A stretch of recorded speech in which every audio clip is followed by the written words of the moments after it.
इस कार्यक्रम की पुण्यार्चक हैं श्री अशोक कुमार जैन, 49 वालचंद टेरेस, पहली मंजिल, तालदेव रोड, मुंबई 400034 400034। श्री अनुराग जैन, श्रीमती सरिता जैन, कोसी कला, मथुरा।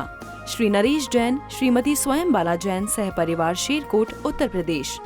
श्री अनुज जैन, श्रीमती पायल जैन, श्री अरहम जैन, श्रीमती अनुष्का जैन, श्री अपूर्व जैन, श्रीमती कुसुम जैन, चिलकाला, सुल्तानपुर, उत्तर प्रदेश। श्री कुंज बिहारी लाल जैन, श्रीमती कमला जैन, मेरठ, उत्तर प्रदेश। भोग बुरे भव रोग बढ़ावे, बेरी गए जग जी के, बेरस होई विपाक समयति सेवत लागे निके। जो नई नई शादी हुई थी तो पति कहता था तुम बोलती हो तो मोती झरते हैं। हमने कही सीप दिख रही है क्या? पत्नी बोलती थी तुम बोलते तो फूल झड़ते। हमने कही पेड़ दिख रहा है क्या? बोले जुल्फों में बसा लेंगे। हमने कही लीक जुग है क्या? बोले पलकों में बसा लेंगे। हमने कही फोड़ना है क्या? आंखें फोड़ना है क्या? अरे हद हो गई, कुछ तो सोचा करो क्या बोल रहे हो। और बोले हमने कहा जो बोलते हैं तुम यूं ही बोलते रहो। अब क्या पता कैसे कैसे गाने चल गए। एक बार आज हमने कहा दूसरे दिन चूल्हे में जाएगा क्या? अरे जिंदगी भर घर पे ही तो आएगा, एक बार काहे को बुला रही? गाने की भी तो तुक होना चाहिए। लेकिन नहीं, सब गलत गाने गा रहे हैं, पता नहीं।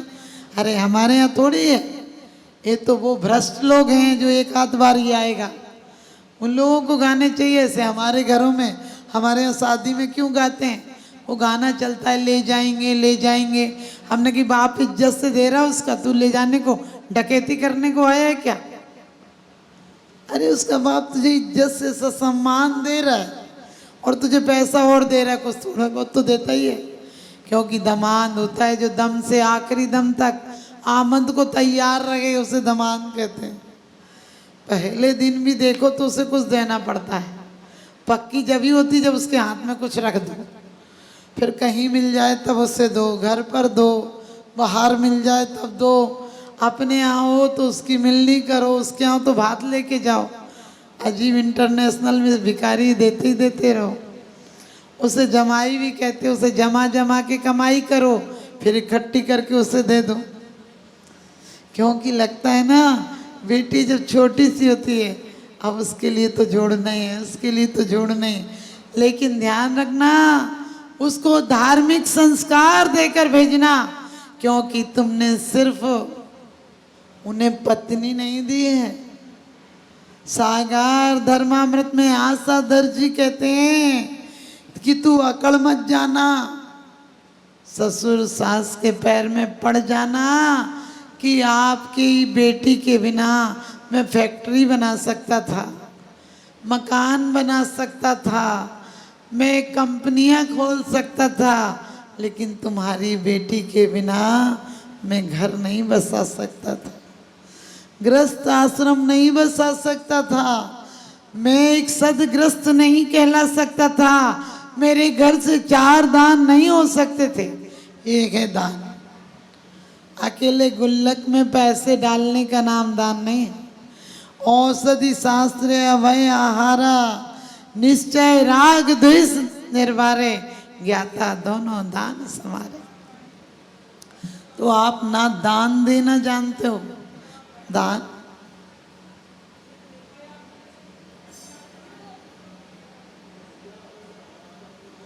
दान अकेले पैसे का देना बहुत आसान है, लेकिन मन से कसाएं कम हो जाएं, ये दान है। भोग जितने भोग लिए और कितने भोगोगे, एक दिन इंद्रियां शिथिल हो जाती हैं। मैंने कहा था दुर्गंध दे सुचि मल की पिटारी। वास्तव में जहाँ इंसान नहीं रहता हो, जानवर का गोबर लीपने के काम आता है, घर शुद्धि का काम आता है। गांव में जहाँ देहात में लोग होते हैं, गोबर पर भी लूटते हैं कि ये हमने आ रहा है, ये हम लेंगे। और आदमी कहीं गंदगी कर दे तो माथा फूट जाए, उसका कुछ काम नहीं आता है। देखो जानवर मरे तो चमड़ा काम आता है, कुछ बनाने के काम तो आता है। आदमी मरे तो सच पूछो, आदमी की कोई चीज़ भी आज महंगाई के ज़माने में भी 72 रुपये से ज़्यादा की नहीं है। 72 रुपये की भी मैं ज़्यादा बता रही हूँ। और जानवर मरे तो आज भी 5,000 का है, मरा जानवर भी 5,000 का है। तुम सोचो तुम्हारी कीमत क्या है? तुम्हारी सिर्फ एक कीमत है कि तुम उत्तम शौच धर्म का पालन करके स्वयं को पवित्र बना सकते हो। तुम अपने पैर छू लो तो लोग तुम्हें पागल कहेंगे, खुद के पैर छू लो तो तुम्हें पागल कहेंगे, और धर्मात्माओं के पैर छू लो तो तुम्हें पुण्यात्मा कहेंगे। क्योंकि स्वभाव तो असुचो का है, रत्नात्रय पवित्र थे। कहते हैं ये शरीर स्वभाव से अशुद्ध गए, लेकिन ये रत्नात्रय से परम शुद्ध हो जाता है। और परम शुद्ध नहीं हो जाता है, जगत पूज्य हो जाता है। और सच पूछो तो बाहर का परिग्रह मूर्छा परिग्रह का कहा है कि मूर्छा आसक्ति मरते दम तक आसक्ति हमारी नहीं निपटती है।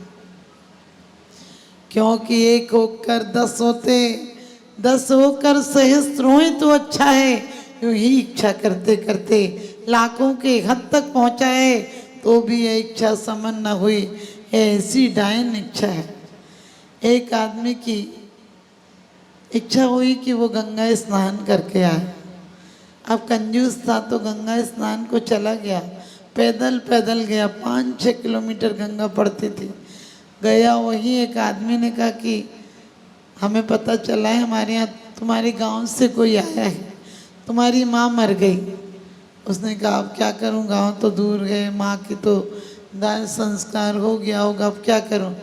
उस आदमी ने कहा कि अब क्या करे, कम से कम माँ के नाम से 1.25 रुपया तो चढ़ा दे। बोला 1.25 रुपया तुम ज़्यादा हो जाएगा। तो कहने लगे अरे 1 रुपया चढ़ा दे। बोले 1 रुपया भी ज़्यादा हो जाए। उसने कही अरे 4 आना तो चढ़ा दे माँ के नाम से। बोला ठीक है। फिर बाद में वो डुबकी लगा रहा था, चढ़ाई नहीं उसने, उसके हाथ से 4 आना गिर गए। वो बहुत डुबकी लगाता रहा, मिले नहीं। एक व्यक्ति ने कहा कि क्या हुआ, अरे माँ के नाम से नारियल ही चढ़ा दे। कहने लगा 4 आना तो ढूंढ रहा हूँ, मिले नहीं, नहीं तो चढ़ा देता। लोगों ने कहा एक नारियल तो चढ़ा दे। तो पता लगाया नारियल कितने का आएगा। लोगों ने कहा कि 20 रुपये का नारियल आ जाएगा। बोला 20 रुपये का नारियल। नारियल वाले के पास गया, कहने लगा कितने का नारियल। उसने कहा 20 रुपये का। कहने लगा 10 रुपये में दे दो ना। उसने कहा 10 का लेना है तो चले जाओ बड़े आड़त वाले के पास। वहाँ गया, उसने कहा कितने का। उसने कहा 10 रुपये का। बोला 5 रुपये का दे दो ना। उसने कहा 5 रुपये वाले को चाहिए तो जाओ बगीचे में चले जाओ, बागवान दे देगा 5 रुपये का। वहाँ गया और कहने लगा कितने का। बोले 5 रुपये का। बोला फ्री में दे दो ना, इतनी दूर से आया हूँ। उसने कहा फ्री में चाहिए तो जाओ पेड़ पे चढ़ के ले लो। अब आपको पता है बड़ा नारियल का पेड़ ऊंचा होता है, चढ़ भले ही जाओ, उतरना बड़ा मुश्किल होता है। अब चढ़ गया, उसने एक नारियल तोड़ा, इतने में तो उसके पैर छूट गए। पेड़ थोड़ा कटीला सा होता तो पैर छूट गया। वो पकड़े हुए नारियल को और कह रहा बचा लो बचा लो। नारियल वाले ने कहा अब क्या बचा लो, कुछ देगा क्या। बोले कुछ दे दूंगा, लेकिन इतना ऊंचा पेड़ था तो क्या करता। एक हाथी वाला आया और कहने लगा कि बचा लो। बोले क्या देगा। बोले दे दूंगा 5 रुपये। नारियल भी तुझे ही दे दूंगा। उसने कहा ये नारियल में क्या करूँगा, मैं तो इधर से गुजरता हूँ तो ले लेता हूँ। तो कहने लगे बता क्या लेगा। कहने लगे 500 रुपये देगा तो बता। अब मरता क्या ना करता। बोला दे दूंगा। इतने में हाथी वाले ने पैर पकड़े तो हाथी सरक गया नीचे। अब एक की जगह 2 लटक गए। उधर से एक ऊँट वाला आया, बोले बचा लो। बोले क्या दोगे। बोले 500। तो बोला 1000 दोगे तो ठीक है। और उसने दूसरे से भी कहा तुम भी 1000 दोगे तो बचाऊंगा। दोनों ने कहा अब दे देंगे 1000। अब उसने सोचा 2000 मिल रहे। जैसे ही ऊँट किया नीचे तो वो ऊँट वाले ने पैर पकड़ने को हुआ तो ऊँट भी सरक गया। अब एक की जगह 3-3 लटक गए। आप सोचो। अपने पैर पे 3 लटक जाएं तो क्या हालत हो। अब वो कहने लगा, ऊपर वाला जो लोभी था कहने लगा, भाई मैं तो छोड़ता हूँ, मैं इतना वजन नहीं सह पाऊंगा, तुम लोग क्या दोगे तो पकड़े रखो। उन लोगों ने कहा 1000 दे देंगे। तो बोला 2-2 हजार देते हो तो ठीक है। उन दोनों ने कहा 2-2 हजार दे देंगे, छोड़ना नहीं। उसको मन हुआ, खुश हो गया मन, कहने लगा वाह क्या व्यापार है। भैया माइक ठीक है। उसने कहा क्या व्यापार है, 4000 रुपये हो नारियल फ्री में, मुझे तो देना थे वो भी बच गए, लेकिन मन करा अब इतनी खुशी में ताली तो बजा लो। आप ताली बजा रहे हो, समझ लेना क्या हो। नहीं नहीं, आप लोग बहुत अच्छे हो, आप लोग तो सौ धर्म के लिए तालियां बजा रहे हो, लेकिन सच पूछो तो अपनी हालत ऐसी है, ये जोड़ लो ये जोड़ लो, अभी थोड़े दिन और कमा लो, थोड़े दिन और कमा लो, कमाने में खाने का वक्त ही नहीं बचता।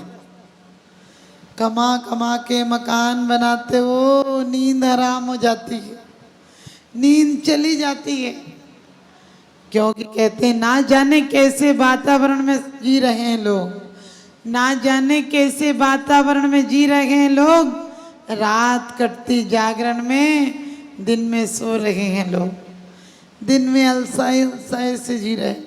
ये भी कोई जिंदगी है या किसी का श्राप है, और चैन के 2 पल मिलेंगे, सोचना भी पाप है।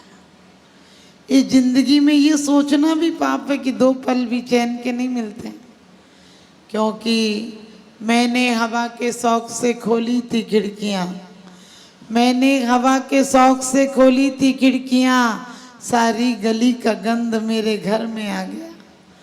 ठीक है, दाम्पत्य जीवन में तुम पूर्ण व्रती नहीं हो सकते हो, लेकिन मन में एक ही योजना बनाओ कि परमात्मा परिस्थितियों के बीच रहना पड़े तो एक मुसाफिर की तरह रहूँगा, घर में रहना पड़े एक सराय की तरह रहूँगा, और परिवार के बीच रहना पड़े एक मुनीम की भांति रहूँ। मुनीम मालिक के सामने इतना घाटा पड़ जाए तो ऐसा मुंह करके जाता है जैसे इसी पे घाटा पड़ गया हो। अरे बड़ा अफसोस है, क्या बताएं, इतना घाटा पड़ गया, ऐसा हो गया, ऐसे करेगा कि बस पूछो नहीं, मालिक को लगेगा इससे ज़्यादा वफादार कोई नहीं।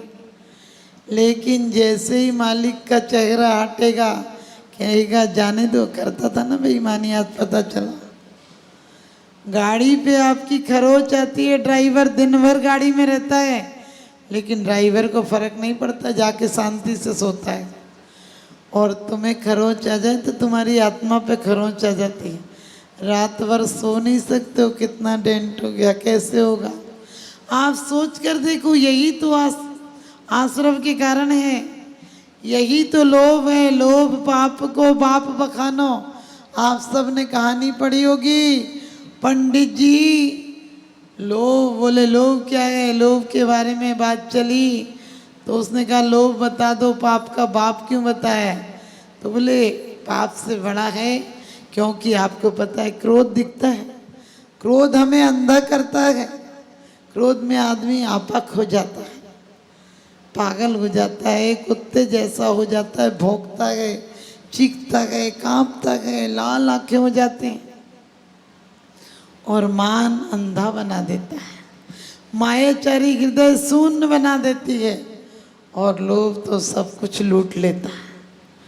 लोभ के कारण परिवारों में बंटवारे हो जाते हैं, लोभ के कारण व्यापार में कितना बेईमानी करते हो, लोभ के कारण जीव मर जाए, लेकिन कोई एक आध कोई कीड़ा होगा, अरे एक आध होगा, होने क्यों देते हो। कुछ पैसों के लोभ में तुम इतना संग्रह कर लेते हो कि बाद में कीड़े पड़ जाते हैं। इस कार्यक्रम के पुण्यार्जक थे श्री अशोक कुमार जैन, 49 वालचंद टेरेस, पहली मंजिल, तालदेव रोड, मुंबई 400034 400034। श्री अनुराग जैन, श्रीमती सरिता जैन, कोसी कला, मथुरा।